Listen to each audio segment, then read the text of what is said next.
Peuple de Dieu, je suis très content d'être avec vous aujourd'hui dans ce temple-là. J'ai été invité par mon collègue, mon ami aussi, pasteur Mathieu. Il a tout expliqué, d'où je viens et tout ça. C'est correct. Dieu est bon. Amen. Alléluia. Est-ce qu'on peut acclamer pour cela? Parce que Dieu est bon. Je suis très content d'être avec vous. Alléluia. On m'a donné le sujet, plutôt le thème sur l'évangélisation. J'ai trouvé ça intéressant. Le thème est intitulé « La direction du Saint-Esprit dans l'évangélisation ». C'est important pour tout un chacun. Pour vous et moi, pour les membres de l'Église et pour chaque Église aussi, l'évangélisation, c'est le moteur même de l'Église, c'est le cœur même de l'Église. Nombreux sont ceux qui pensent que pour proclamer la bonne nouvelle, c'est-à-dire la parole de Dieu, il faut un programme bien concis, des méthodes approuvées, des rencontres religieuses, des personnes éloquentes, n'est-ce pas? Des personnes zélées. Oui, c'est correct. Mais Dieu affirme que c'est seulement par son esprit que cela devient possible. C'est seulement par son esprit que nous pouvons rendre un témoignage à partir de notre famille. N'est-ce pas? Avant de sortir, avant d'aller dehors. Un témoignage dans notre ville. Un témoignage au-delà même de la ville, partout. C'est par l'Esprit de Dieu. L'évangélisation n'est pas une petite affaire. C'est l'affaire de Dieu. Comme Dieu a besoin d'un instrument pour fonctionner, voilà pourquoi nous devenons des canaux. Est-ce que je parle à quelqu'un ici? Oui. Amen. La mobilisation des chrétiens pour l'évangélisation doit se fonder sur le concept biblique des dons spirituels. C'est très important. L'évangélisation et les dons spirituels vont ensemble. Il y a une relation. Pour faire fonctionner l'évangélisation, ça prend l'esprit. Ça prend l'esprit de Dieu. La mobilisation des chrétiens pour l'évangélisation doit être fondée, comme j'ai dit, sur le concept biblique, les dons spirituels. J'insiste dessus. C'est important, nous allons voir ça.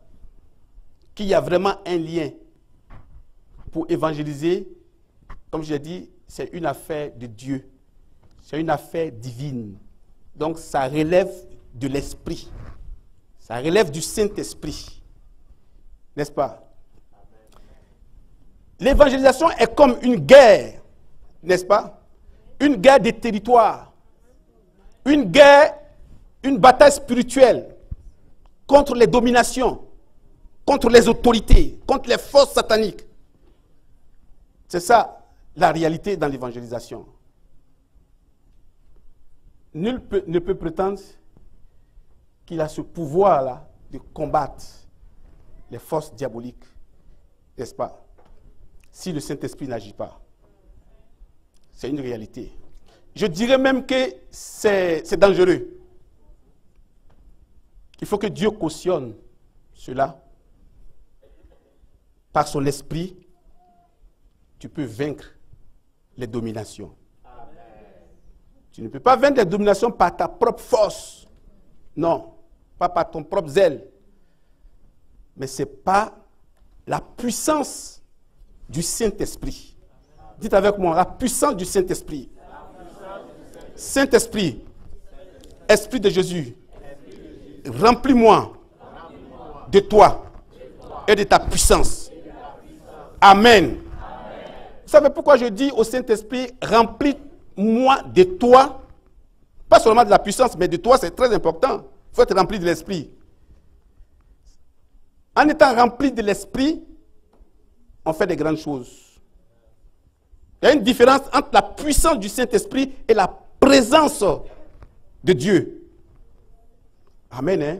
Amen. Et c'est dans cette présence-là que la puissance va se déclencher. Amen. Donc, il serait donc imprudent et dangereux de proclamer la bonne nouvelle sans avoir la direction du Saint-Esprit. Ça devient dangereux. Je ne veux pas vous effrayer, mais le Dieu qui vous a choisi, n'est-ce pas, va vous doter de l'onction. Cette onction qui brise le joug de Satan. N'est-ce pas? Pour œuvrer.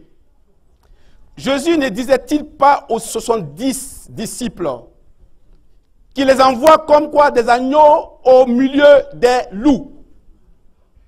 Jésus-Christ lui-même, il reconnaît ça. Il reconnaît cela. Il reconnaît cela. La Bible nous enseigne que Dieu a appelé des hommes. Il a aussi appelé des femmes. Hein. On prend l'exemple de Philippe et Pierre et même Paul, que Dieu a guidé par son esprit pour proclamer l'évangile de Jésus-Christ.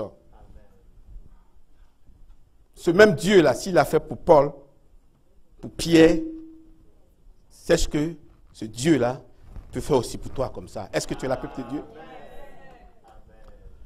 Le Seigneur Jésus-Christ lui-même, il a été guidé par le Saint-Esprit pour bien mener son ministère. Il fallait le Saint-Esprit. Parce que le Saint-Esprit, c'est l'acte de révélation. Jésus-Christ est la révélation, n'est-ce pas? Mais dans la Trinité, chaque personne a sa fonction. Dieu le Père, le révélateur, le révélé. Et Dieu le Fils, le Saint-Esprit, Dieu le Fils plutôt, Jésus-Christ, c'est la révélation. Et le Saint-Esprit, c'est l'acte, c'est lui qui agit. Quand on regarde dans l'acte des apôtres, vous allez voir que le Saint-Esprit en mouvement, il agit. Tous les miracles, toutes les délivrances, lors des croisades, est attribué au Saint-Esprit de Dieu. Sans le Saint-Esprit, il n'y a pas de ministère d'évangélisation. Il n'y a même pas de ministère dans l'Église. Est-ce que vous êtes appelés de Dieu? Amen. Mon exhortation aujourd'hui sera question de l'intervention du Saint-Esprit dans la proclamation de l'évangile de Jésus-Christ. Amen. Si tu ne dis pas amen, je vais dire amen pour toi. Donc, au travers de la parole de Dieu, nous allons comprendre comment le Saint-Esprit utilise les personnes comme instrument pour annoncer la bonne nouvelle aux pauvres. Pour annoncer la bonne nouvelle aux pauvres, aux personnes qui sont défavorisées. Pour guérir les malades. Comment il brise les chaînes. N'est-ce pas? Comment le Saint-Esprit délivre. C'est puissant ça.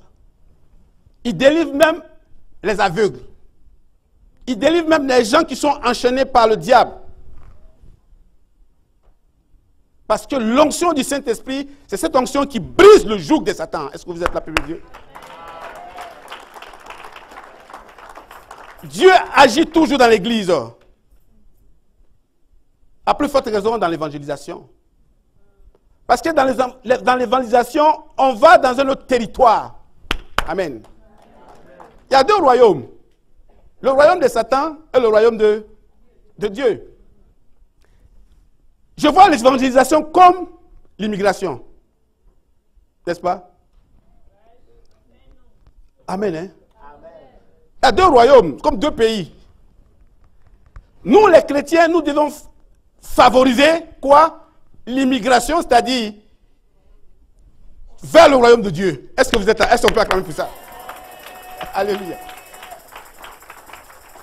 Nous devons vider le royaume de Satan. Parce que les gens sont ligotés dans ce royaume-là.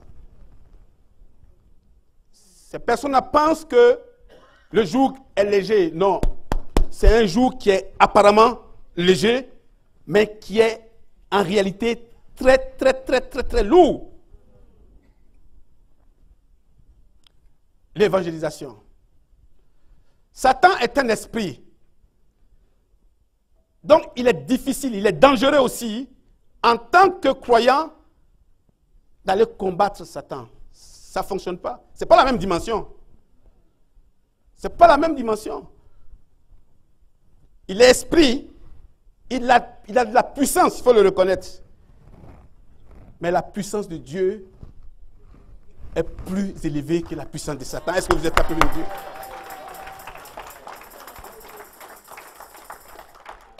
Donc, pour ce faire, nous allons aborder des sujets comme les raisons irréfutables pour évangéliser. Il y a des raisons. Pourquoi évangéliser? Pourquoi évangéliser? C'est très important. Nous avons aussi, en deux, l'onction du Saint-Esprit, une puissance pour témoigner. Ça prend l'onction pour témoigner.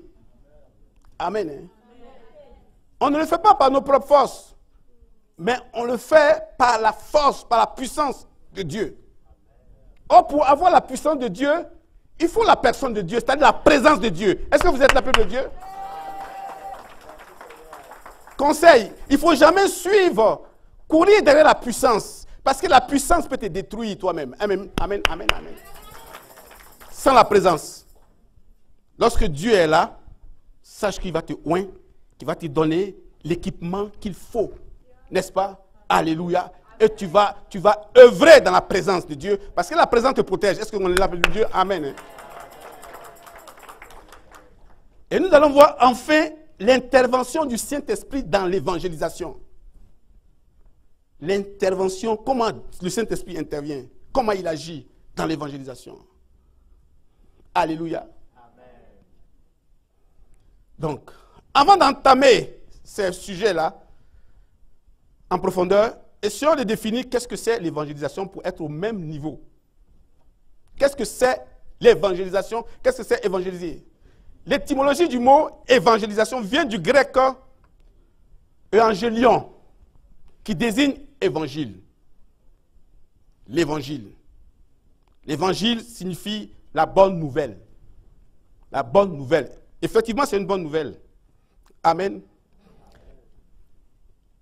Le verbe est évangéliser. Proclamer l'évangile par la puissance du Saint-Esprit. C'est important ça. Pas par ma puissance, pas par mon intelligence, mais par la puissance du Saint-Esprit. Il y a une différence là, comprenez bien. Et c'est une occasion pour que les gens puissent accepter Jésus-Christ comme Sauveur et Seigneur. C'est le but de cela. Parce que ça fait la partie de la volonté de Dieu. Donc l'évangélisation est liée à la mort de Christ et à sa résurrection. Il y a une corrélation. Vous êtes d'accord avec moi?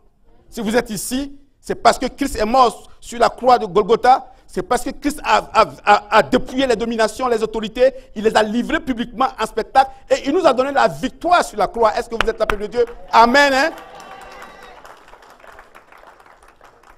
Nous qui étions, moi qui étais dans les ténèbres, il m'a mis à la lumière.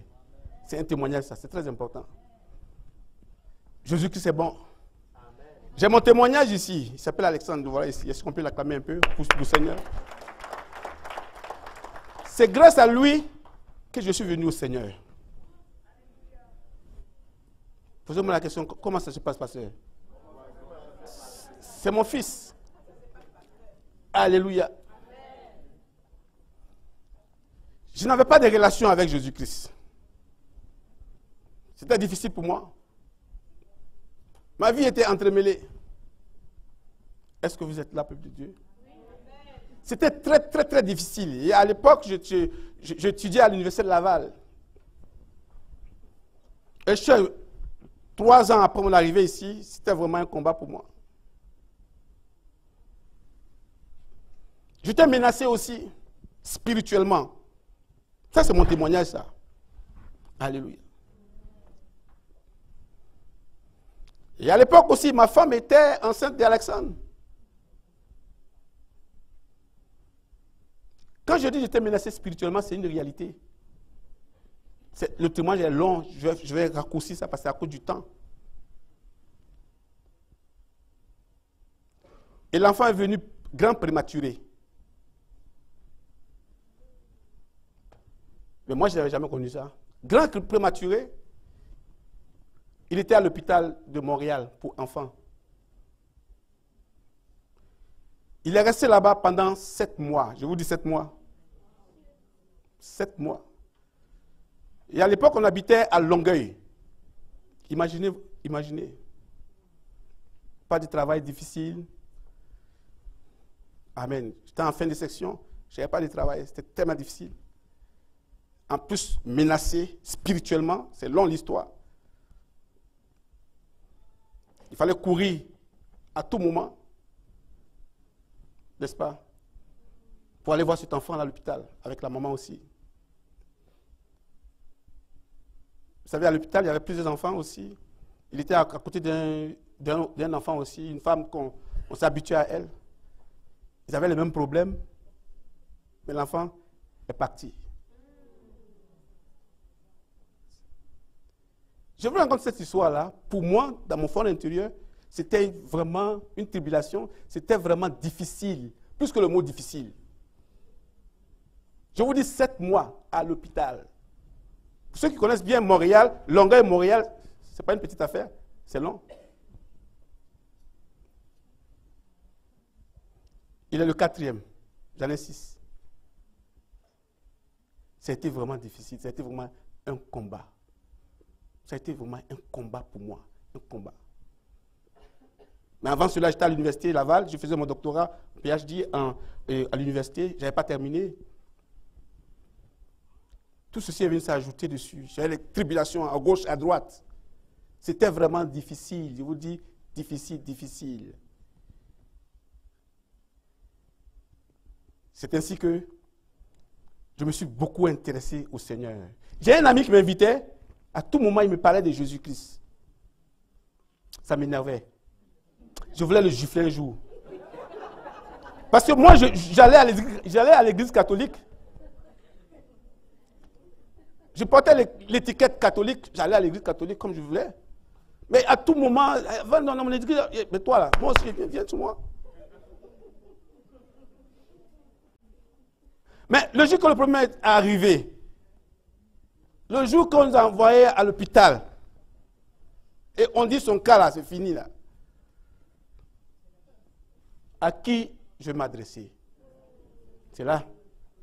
Demande à ton voisin, à qui tu vas t'adresser si tu es dans cette situation?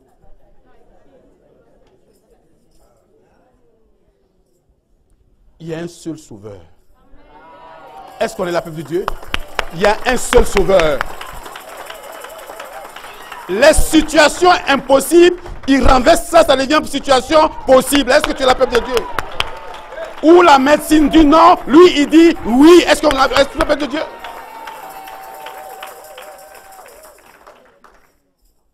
C'est ainsi que je suis allé dans l'église à Longueuil, là, avec toute ma famille, toute ma suite. J'ai dit, Seigneur Jésus, prends-moi. Seigneur Jésus, prends-moi. Jésus, prends-moi maintenant. Est-ce que vous êtes appelé de Dieu? Moi qui étais orgueilleux, pensais tout connaître sur la terre. J'ai étudié au Japon.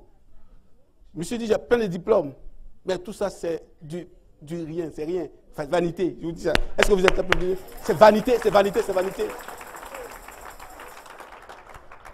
C'est vanité. Je ne vous ai pas dit de ne pas étudier. L'étude, c'est bien. Alléluia. Mais Jésus-Christ, c'est encore mieux. Est-ce que vous êtes appelé de Dieu?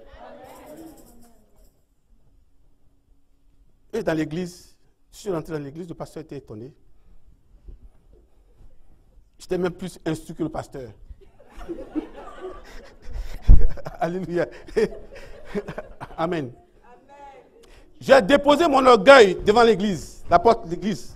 Puis je suis rentré. J'ai dit, Seigneur, fais de moi ce que tu veux maintenant. Parce que trop, c'est trop. J'étais dans un combat spirituel, un combat difficile spirituellement. Est-ce que vous êtes la peuple de Dieu? Je vais arrêter ce témoignage-là parce que c'est long.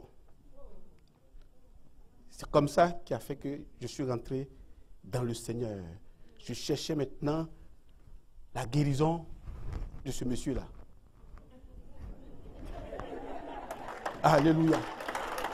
Partout où j'allais. C'est là que j'ai rencontré Jean-Pierre Savard. Docteur Jean-Pierre Savard, vous le connaissez? Oui, on a mis, ça fait longtemps, depuis 2005, tu sais, depuis 2004. Puis Dieu m'a béni et Dieu a fait que je l'ai rencontré. On faisait le ministère ensemble. J'organisais des séminaires un peu partout à Trois-Rivières. Et pardon, pas à Trois-Rivières. On allait à Trois-Rivières chez lui. À son sous-sol, à l'époque, il avait une grande maison. On allait aussi à Québec, j'organisais des grandes conférences. C'est là est venu le ministère évangélique, la rédemption divine. Le ministère, notre église là, présentement. Mais pour revenir à mon salut, l'enfant est resté pendant 7 mois à l'hôpital. Et c'est là, comme ça, à l'église, j'allais à l'église. Puis, je voyageais partout avec sa photo pour chercher la guérison. J'avais un ministère que je suivais, le ministère des Bénignes, qu'il allait en Floride, partout. Je prends le bus, l'autobus, je le suis partout. J'ai travaillé pendant très longtemps dans son ministère, soulever des personnes qui sont tombées, tout ça. J'avais toujours la photo de ce type-là. Si les médecins disent c'est impossible. Les médecins disent c'est impossible, mais Jésus dit que c'est possible. Jésus dit que c'est possible. J'ai dit Jésus a dit c'est possible. Alléluia. Il ne faut jamais décourager. Il ne faut jamais décourager. Dieu a toujours un plan. Et le moment de Dieu n'est pas le moment de l'homme. Est-ce que vous êtes appelé de Dieu? Alléluia. Souvent, on est attaché à des choses ou bien à des situations, on veut devenir... Mais Dieu dit non, ce n'est pas là. Notre intelligence, n'est-ce pas, humaine, dit oui, c'est ça. Mais Dieu, on ne comprend pas Dieu. Mais notre Dieu, là, il est bizarre. Hein? Il a des choses incompréhensibles. Mais Dieu, comment ça, là, tu veux que ça... Vous comprenez? Vous êtes attaché. On vous dit non, l'Esprit dit non. Je dis oui. Et sache que lorsque Dieu, il voit, il a une vision. Toi, tu vois de près. Dis à ton voisin, est-ce que tu vois de près ou de loin?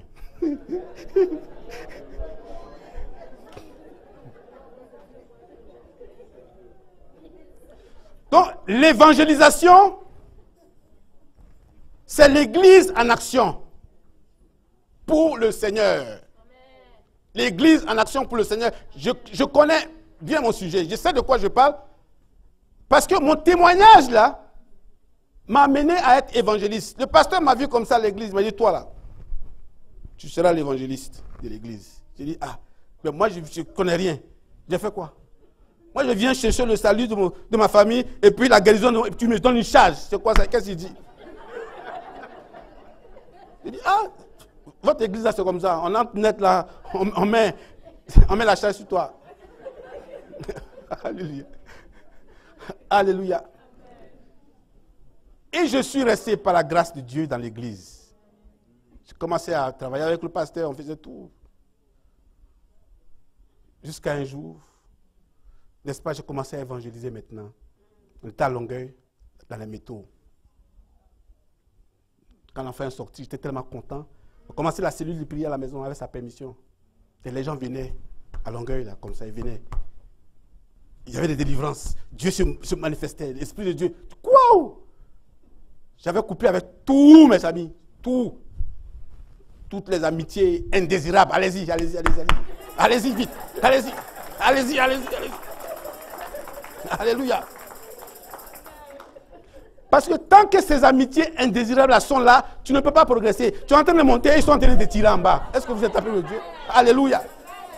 Amen. Tu leur donnes l'évangile. Ils ont un choix, c'est d'accepter. S'ils n'acceptent pas, va-t'en, c'est fini. Amen, hein? Pour que tu puisses progresser, est-ce que tu es la peuple de Dieu? Donc, l'évangélisation est l'affaire de l'Église. Jésus demande aux disciples à prier pour que d'autres se rejoignent eux-mêmes dans cette grande moisson. Lorsqu'il dit dans Luc 10, verset 2, la moisson est grande, mais il y a peu d'ouvriers. Peu d'ouvriers. Priez donc le maître de la moisson d'envoyer des ouvriers dans sa moisson. Donc l'Église doit demander à Dieu de faire quoi? De sensibiliser les personnes Et que ces personnes s'associent, n'est-ce pas, pour que l'évangélisation soit réalisée. Église, ne reste pas indifférente dans l'évangélisation de ton église. Ça, c'est très important. Chacun doit apporter sa pierre à l'édifice.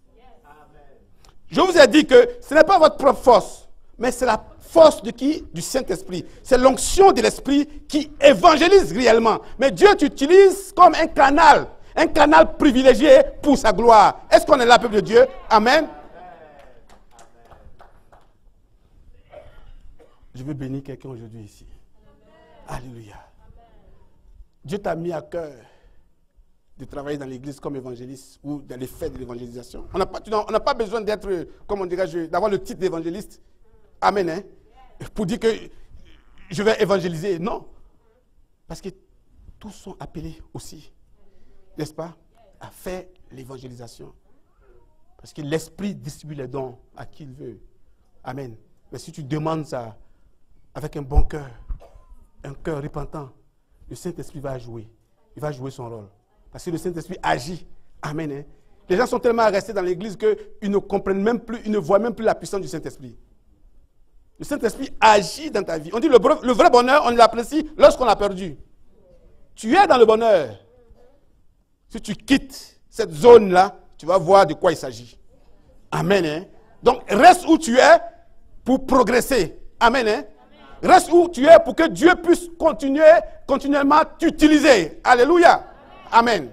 Parce que ce ne sont pas tes propres forces, mais c'est par la force de l'Esprit. C'est la puissance de l'Esprit qui agit. Alléluia. Seigneur, merci. Donc, pour revenir à mon témoignage, vous avez vu ce que Dieu a fait. Dieu a fait pour nous des grandes choses. Je n'ai jamais su que je serais pasteur. Je n'ai même pas demandé ça. S'il fallait choisir, non, oublie ça. Parce que moi, c'était la recherche. Est-ce que vous êtes là, peuple de Dieu? Oui, c'était la recherche pour moi. Aujourd'hui, je suis là en train de prêcher. Je suis content. Ça m'a permis de me préserver. Ça, c'est un. C'est très important, ça. Alléluia. Ça m'a rendu jeune. C'est ça, non? Vous me voyez? Alléluia.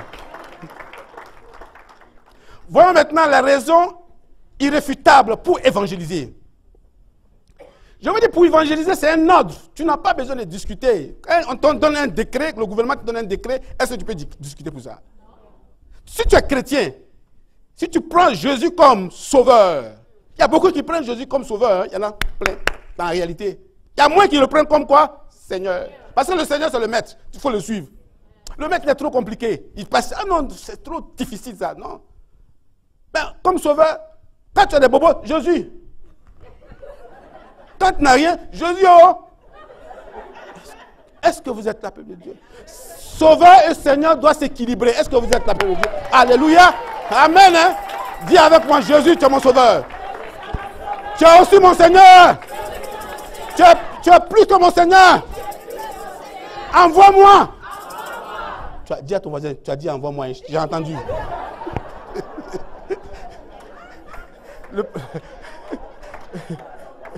Le pasteur là, hein, il a tout vu dans la vidéo. Il va voir, tu as dit envoie-moi. Bien. Pasteur, tu as compris.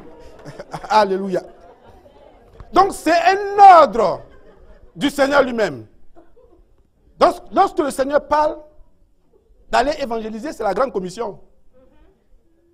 Personne ne doit résister parce que Dieu a parlé. C'est Dieu qui a parlé. Il dit allez, faites des nations.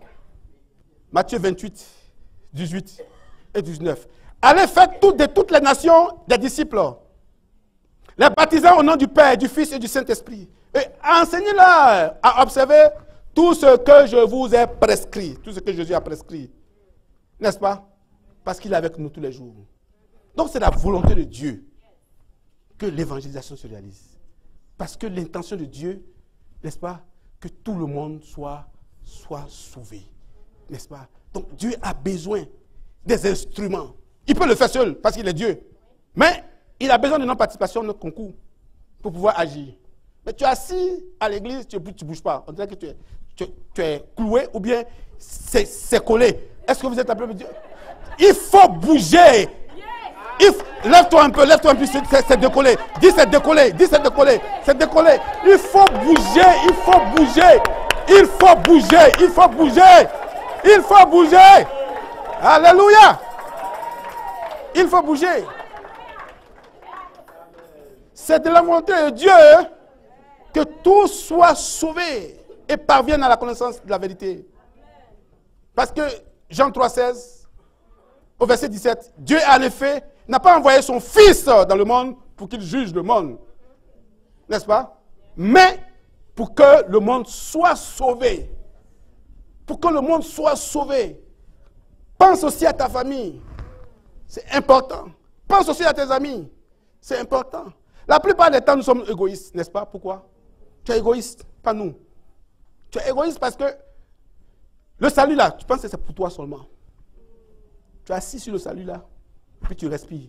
Est-ce que tu l'as fait pour Dieu? Le salut de ta famille, d'où tu viens, il faut que les gens aussi soient sauvés. Amen. Ça c'est important. Parce que s'ils ne sont pas sauvés là, ils vont constituer quoi? Une quoi? S'ils ne sont pas sauvés, ils vont devenir pour toi un obstacle pour toi. C'est eux qui vont te combattre. Parce que s'ils ne sont pas sauvés, dans quel royaume ils auront? Il y en a seulement deux. S'ils ne sont pas dans ton royaume, où ils sont? Ah, amen. Donc ça va augmenter tes combats. Tu vas commencer à dire au nom de Jésus, au nom de Jésus, au nom de Jésus. Il faut qu'ils soient sauvés. Si la famille est sauvée, tu auras moins en train de chasser les démons. Est-ce que vous êtes un peu... Amen. Alléluia. Amen. Hein? Amen. Ne laisse pas ta soeur, ta mère, ton père. Il y a certains qui sont sauvés, hein? Eux ils sont sauvés. Mais le père, quand il appelle, allô papa, ça va bien? Oh, le père est féticheur.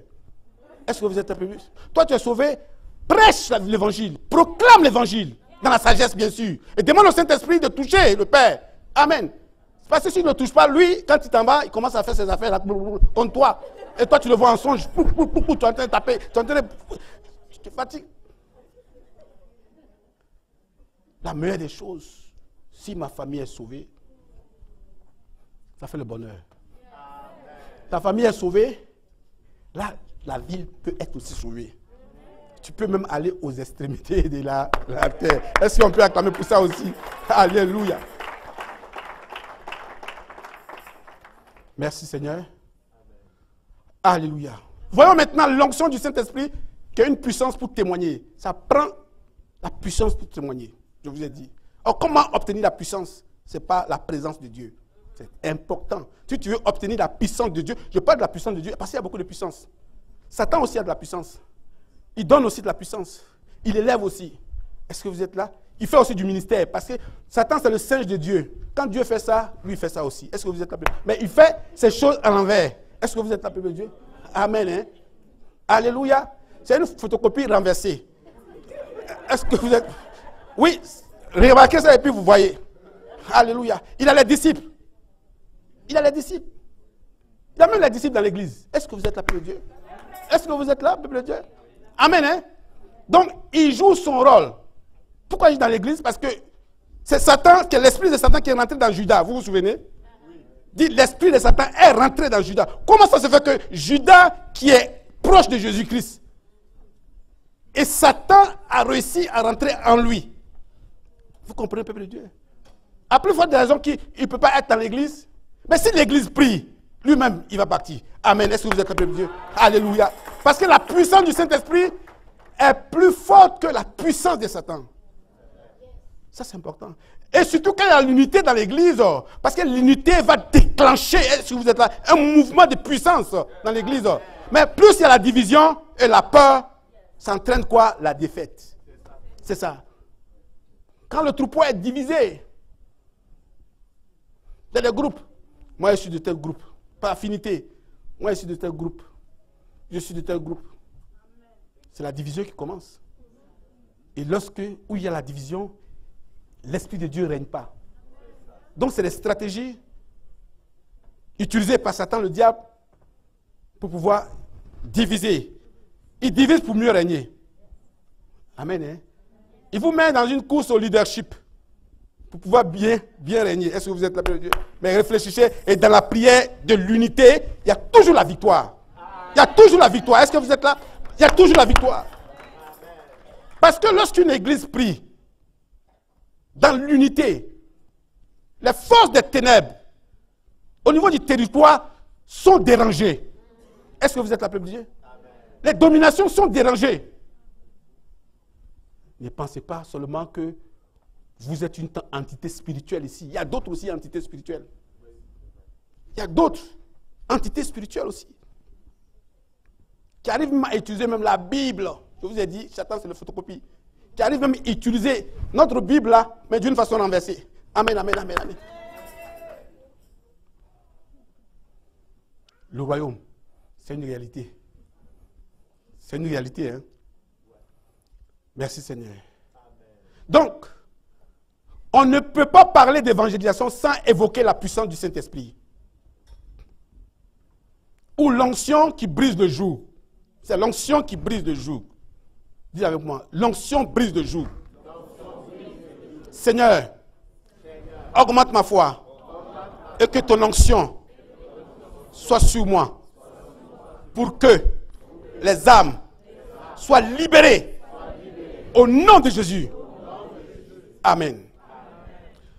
Le Saint-Esprit n'est pas une force. Le Saint-Esprit est une personne. Il fait partie de la Trinité. Dieu le Père, Dieu le Fils et Dieu le Saint-Esprit, comme j'ai dit. C'est le Saint-Esprit, n'est-ce pas, qui donne vie et qui donne la puissance. Comme je l'ai dit plus haut, le Saint-Esprit appartient à cette Trinité-là. J'ai dit Dieu le Père, qu'est-ce qu'il faisait? Qui s'en souvient? Dieu le Père, lui, c'est le révélateur, le révélé. Et Jésus-Christ, c'est la révélation, comme on l'a dit. N'est-ce pas? Et puis, le Saint-Esprit est l'acte de révélation. C'est de lui qu'on va parler. Il est trop puissant. Il est aussi le conseiller, hein? Il conseille. Et il convainc de péché, vous voyez?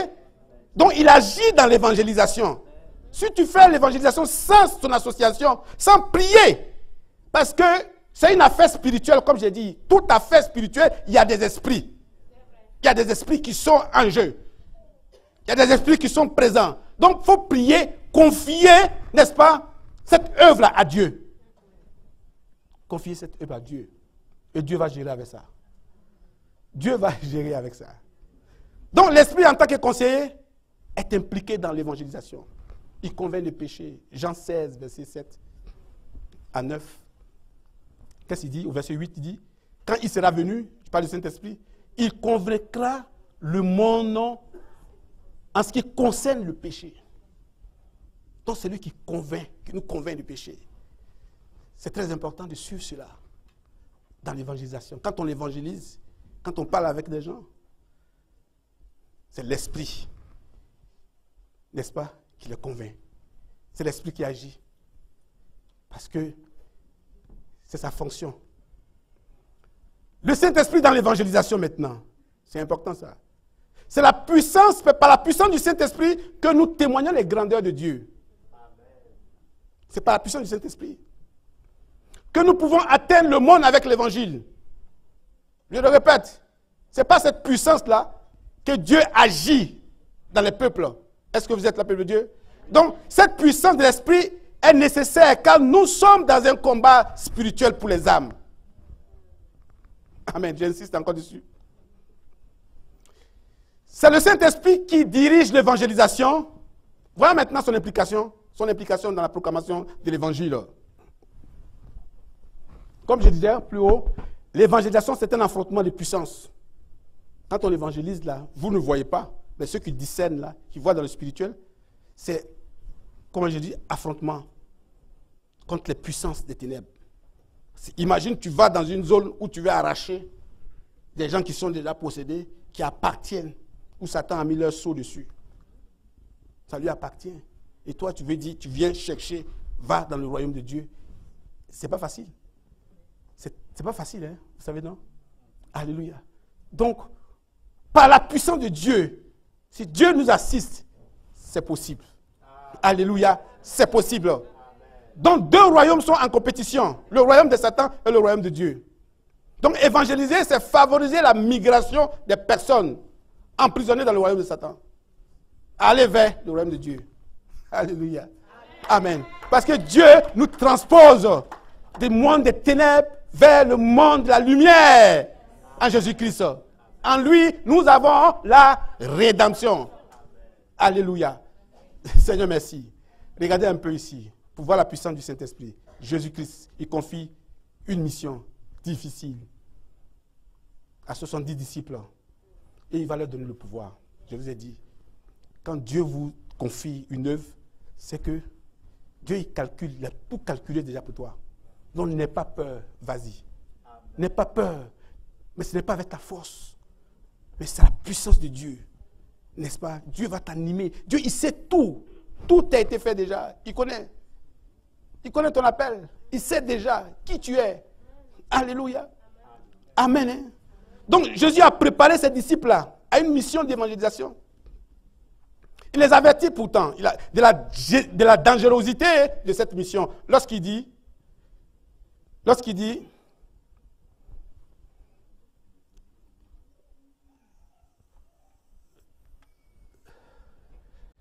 bon, je vais lire un peu. Il dit, partez et voici, je vous envoie comme des agneaux au milieu des loups. Il faut savoir que quand tu évangélises, il y a beaucoup de choses qui peuvent arriver. N'est-ce pas? Tu peux tomber sur des liseurs ou liseuses de boules de cristal. Est-ce que vous connaissez? Oui.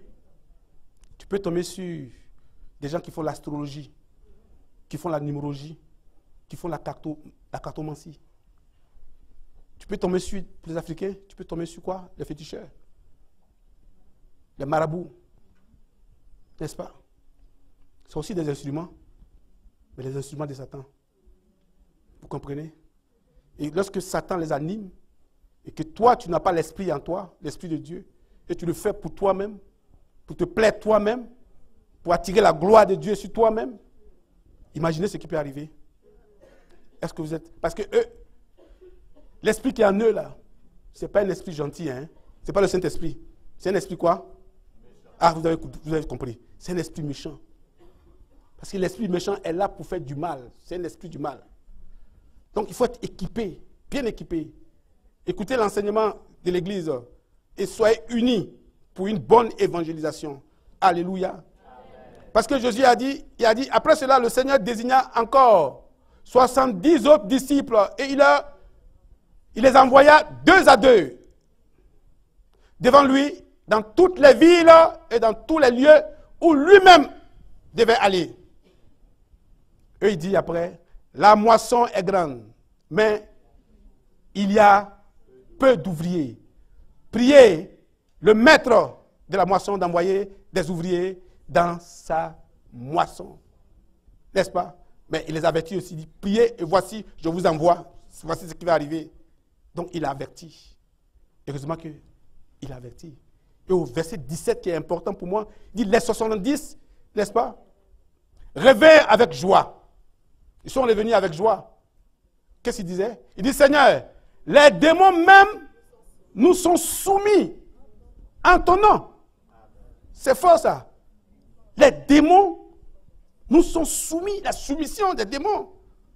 Au nom de qui? Au nom de Jésus-Christ. Oh, le nom de Jésus-Christ invoque le Saint-Esprit. Oh, où il y a le Saint-Esprit, il y a la puissance du Saint-Esprit qui agit. Est-ce que vous êtes appelé, peuple de Dieu?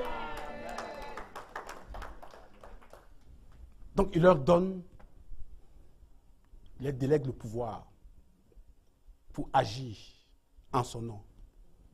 Il leur transfère le pouvoir pour agir en son nom.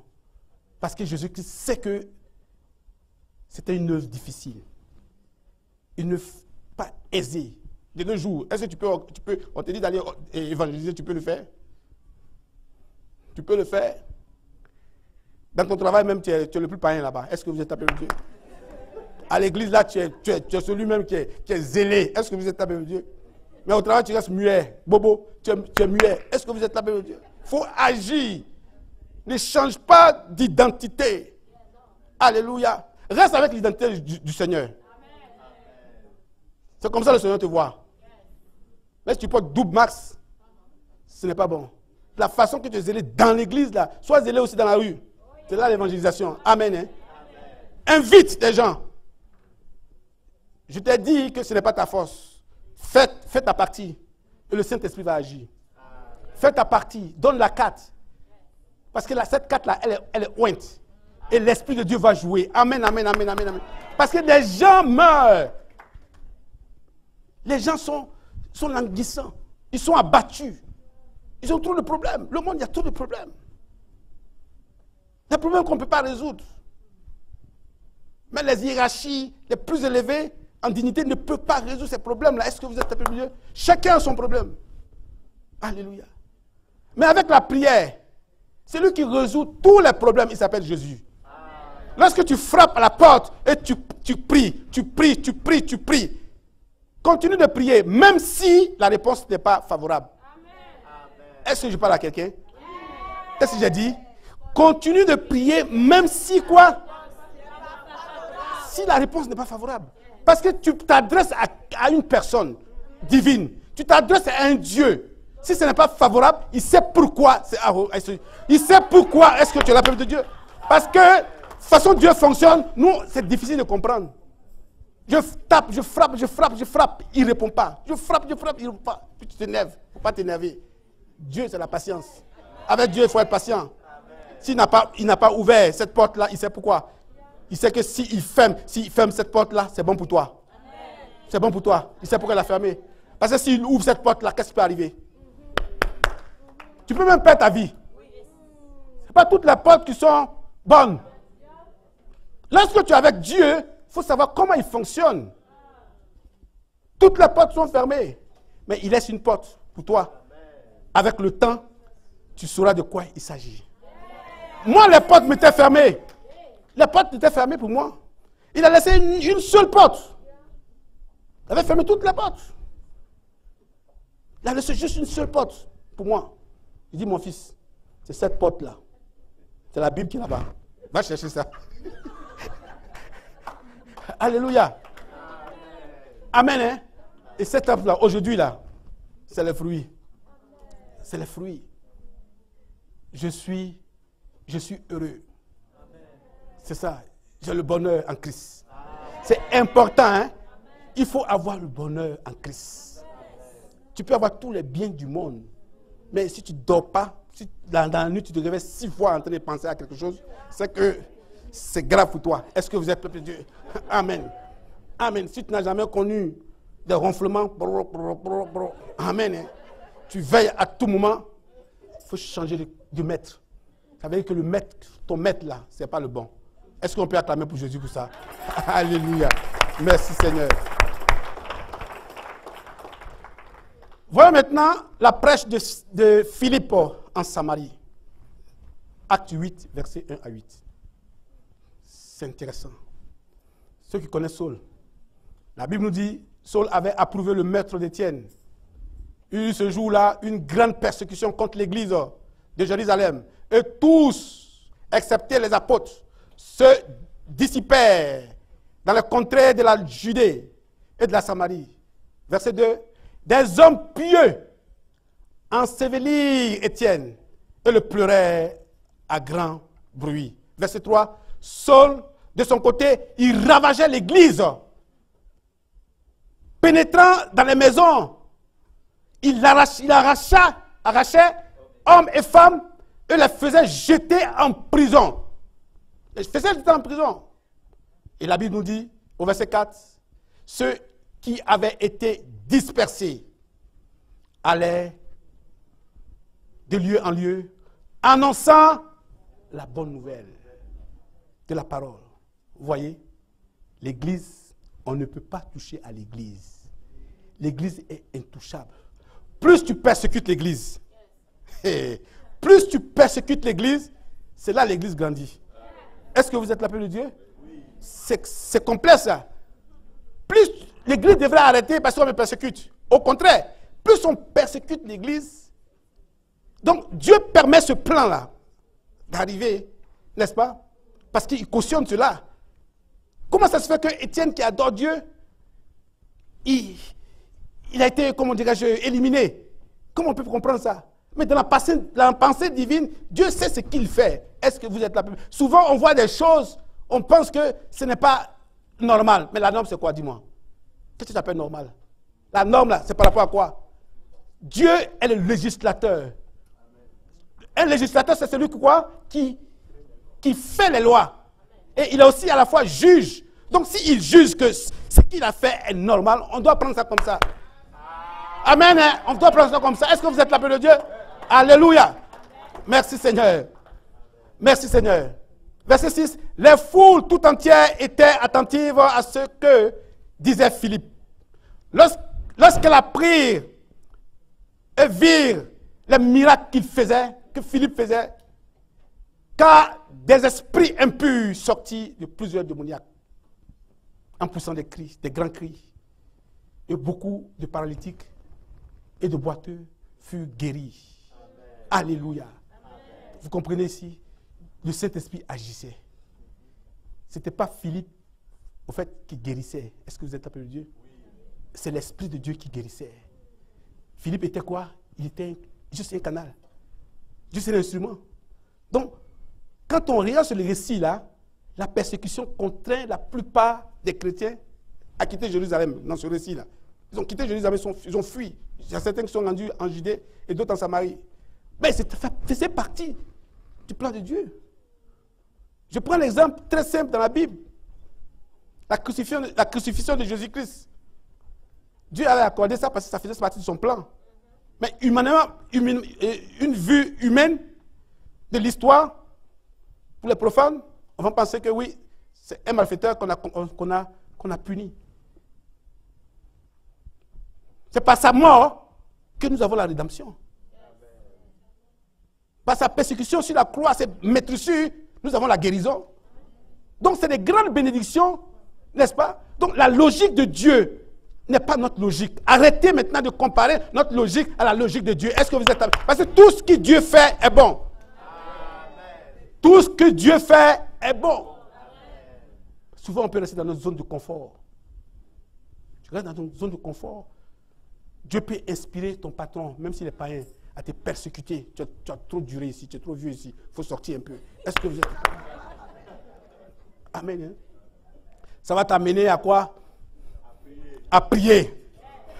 À être à l'église. Pasteur, je suis persécuté. Oui, commence à prier. Tu dors trop. Est-ce que vous êtes là pour Dieu? Amen. Et Dieu ouvre une porte pour toi. Parce que tu es toujours assis. Où tu es assise? Il faut te lever pour aller. Parce que Dieu là, il ne va pas le faire à ta place là. Il t'a créé libre. Donc toi, il faut jouer ton rôle. Alléluia. Est-ce qu'on peut acclamer notre Seigneur pour ce qu'il fait pour nous? Seigneur, merci. Merci Seigneur. Donc Dieu utilise des persécutions pour produire beaucoup de fruits. N'est-ce pas?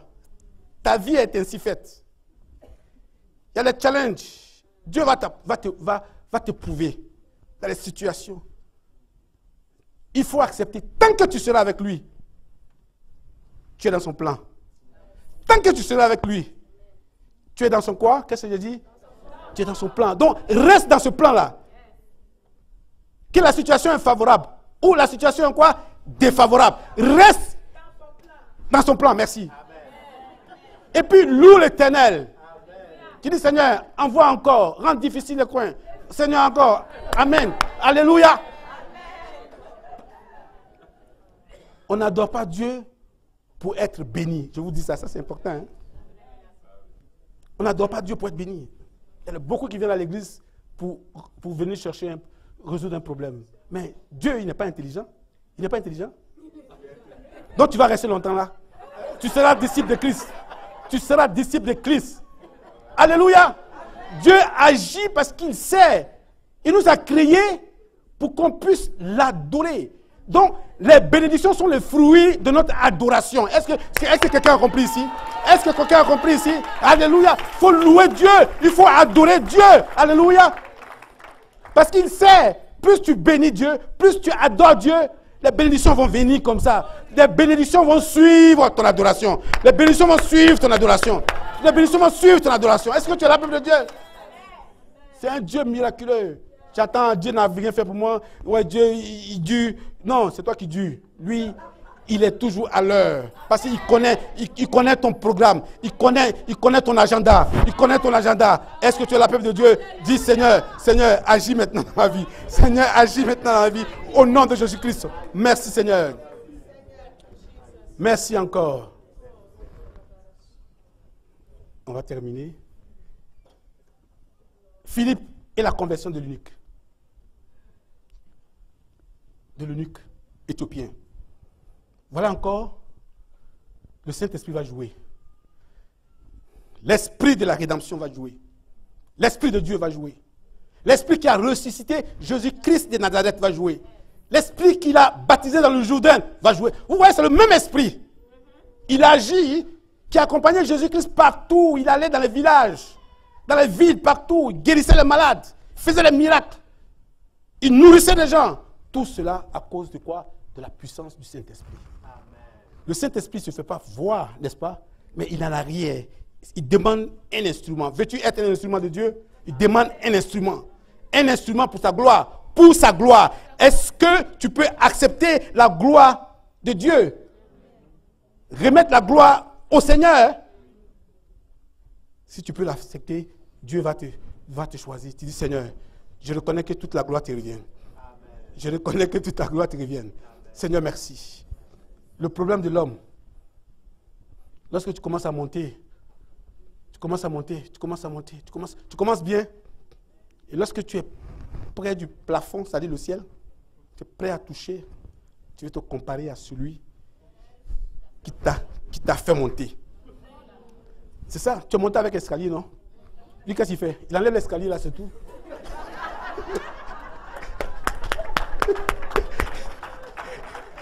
Et tu descends comment? Dites-moi. Je ne dis pas son nom. Alléluia. Dieu est bon. On va dans la parole de Dieu. Donc Philippe l'évangéliste sera utilisé par le Saint-Esprit pour annoncer l'évangile à un Éthiopien. Lui, il adorait. Pasteur, ah non, il connaît Dieu. Calme-toi. Je viens t'expliquer ça. Il allait chaque année à Jérusalem pour adorer. C'est tout à fait normal. Parce qu'il n'utilisait pas il ne connaissait pas Jésus-Christ. Il n'avait pas la révélation en fait de Jésus-Christ. Sa Bible qu'il utilisait, c'était la Bible hébraïque, l'Ancien Testament. Alléluia. Or, l'Ancien Testament annonce le Messie, annonce Jésus-Christ de Nazareth. Donc, le seul salut, ça vient en Christ. Jésus-Christ est la révélation de Dieu. Est-ce que vous êtes appelé de Dieu? La Bible nous dit, Philippe, l'évangéliste, il va obéir. Donc pour opérer dans l'esprit, ça prend l'obéissance. Sans l'obéissance, tu ne peux rien faire. L'obéissance va te mettre dans l'onction de Dieu. Parce que tu obéis à l'esprit, pas à l'homme.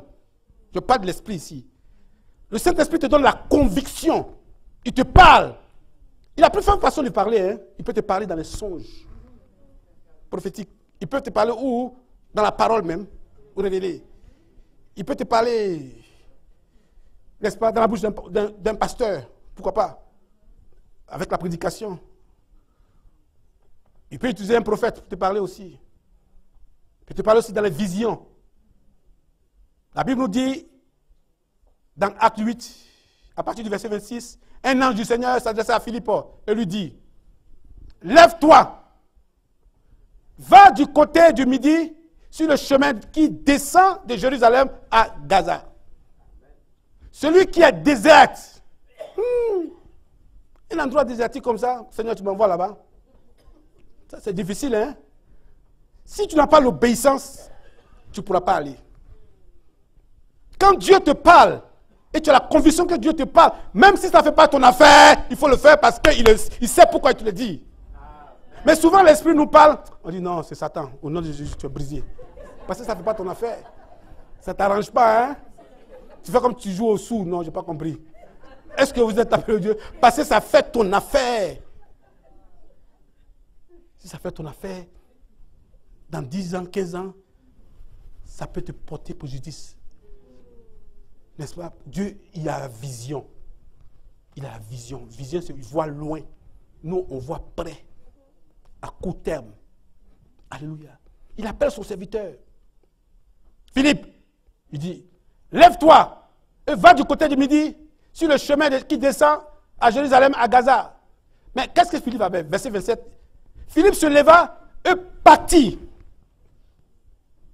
Philippe s'est levé, il est parti. Il n'a pas fait comme qui? Comme Jonas. Jonas, le prophète.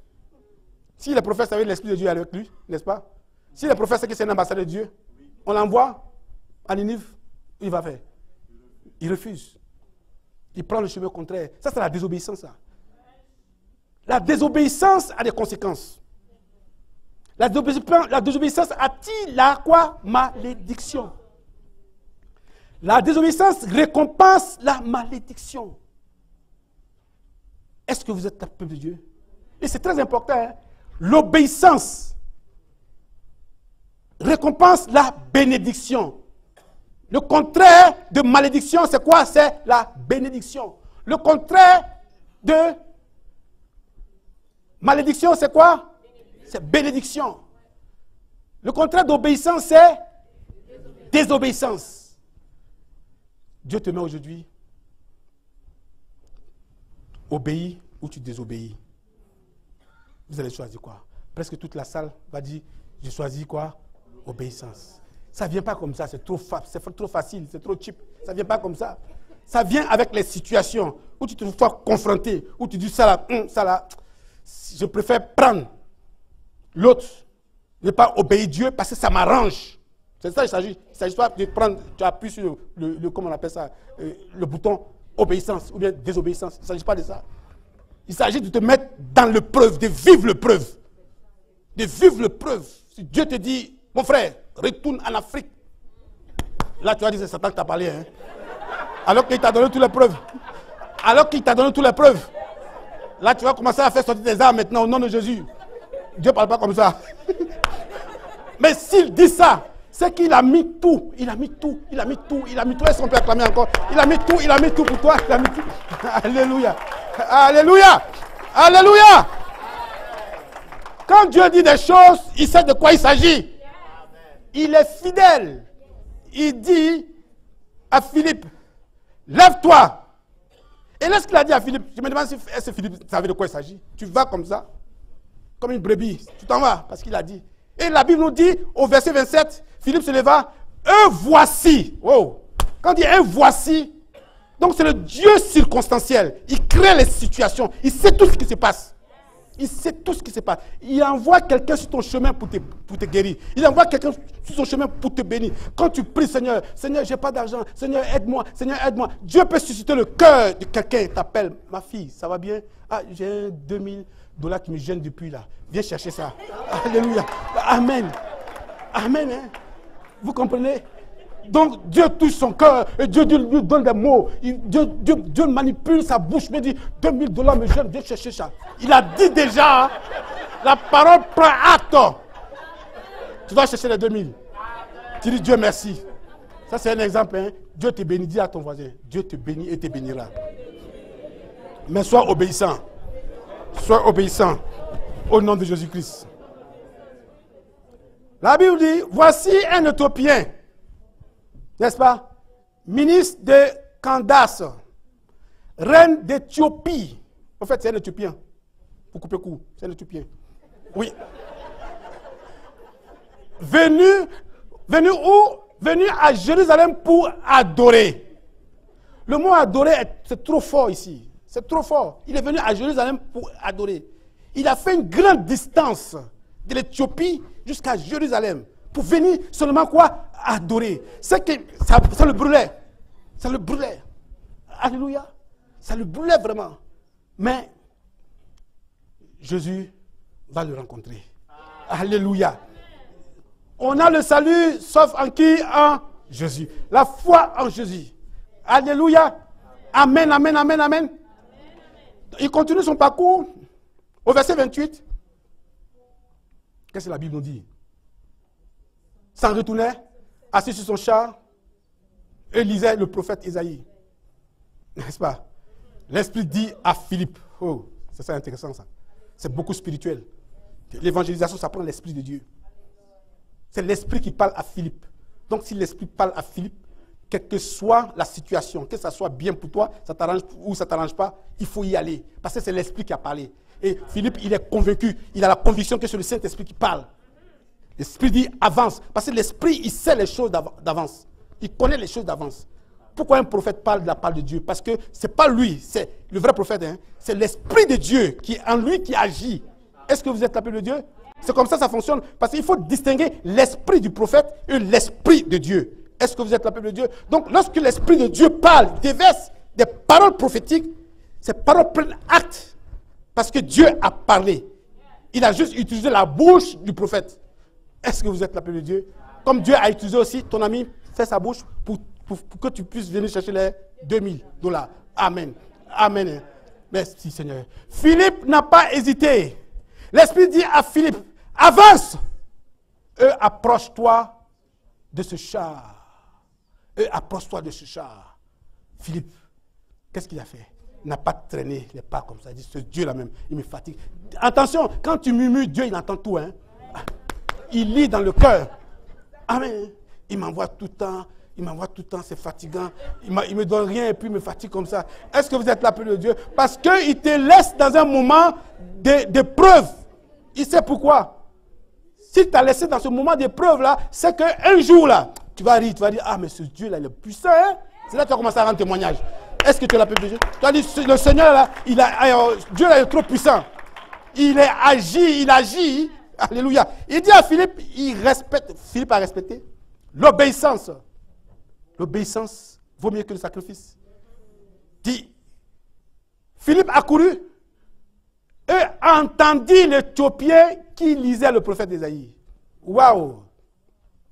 Autrement dit, cet Éthiopien-là, c'est Dieu, le Dieu des circonstances, qui a créé toutes ces circonstances-là. Chaque personne, Philippe est un acteur. Il met les pions. Vous voyez, il allait réveiller Philippe. Philippe, quand l'ange a dit, il a dit, je suis prêt. Quelque chose allait se passer. Il allait agir. Parce que l'autre allait adorer Dieu. Dieu a vu quelque part son adoration. N'est-ce pas? Dieu comprend. Il comprend les choses. Donc, ce jour-là, il devait connaître Jésus. Ce jour-là, il devait être baptisé. Ce jour-là, il devait rencontrer quelqu'un qui allait lui parler de l'évangile. Ce jour-là, même si la Bible, le Nouveau Testament n'était pas encore fait, mais l'Ancien Testament révèle, n'est-ce pas, le Nouveau Testament. Est-ce que vous êtes l'appel de Dieu? L'Ancien Testament va nous annoncer, je dis bien annoncer, la venue du Messie. N'est-ce pas? Le Nouveau Testament et l'Ancien Testament quoi? Caché. Le Nouveau Testament.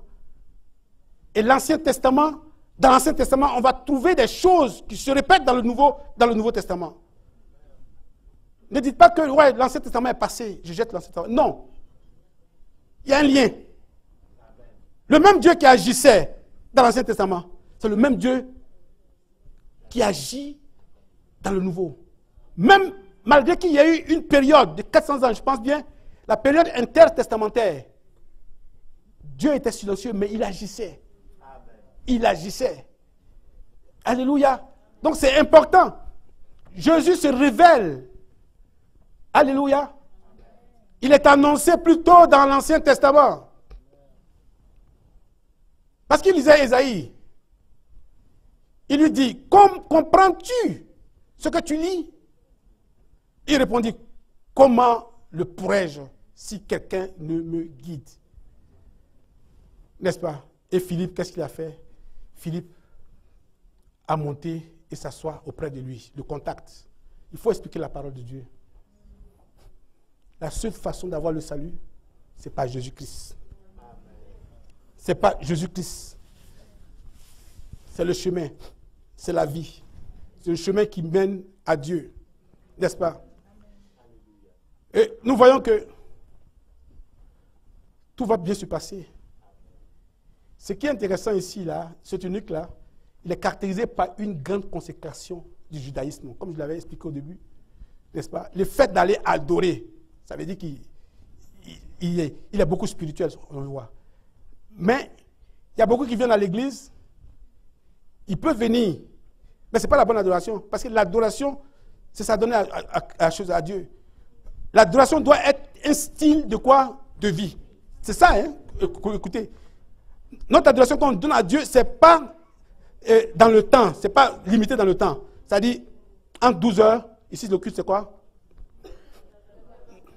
9h30 à 12h. Donc, entre 9h30 à 12h, j'adore Dieu. Je suis venu en intense même, j'adore Dieu, Seigneur. J'adore fort Dieu. À part ces heures-là, j'adore plus Dieu. On en pose. Non. L'adoration doit être un style de vie. Tous les jours que Dieu fait, je dois l'adorer. Est-ce qu'il n'y a pas beaucoup d'amen? Je m'excuse si je le dis. J'ai dit la vérité. Tous les jours que Dieu fait, on doit l'adorer. En travaillant pour Dieu, dans l'église, c'est une sorte d'adoration. Vous savez ça, non? En parlant de Dieu, ou à la maison, le matin avant de me coucher,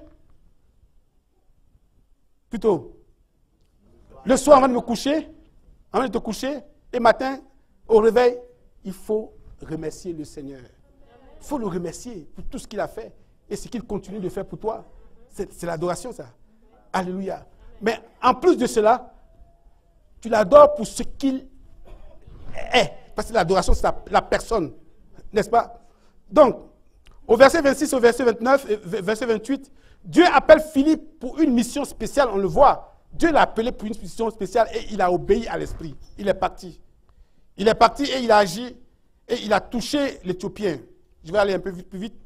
Donc, il faut écouter la direction du Saint-Esprit. Lorsque le Saint-Esprit nous parle, il faut qu'on écoute. C'est important.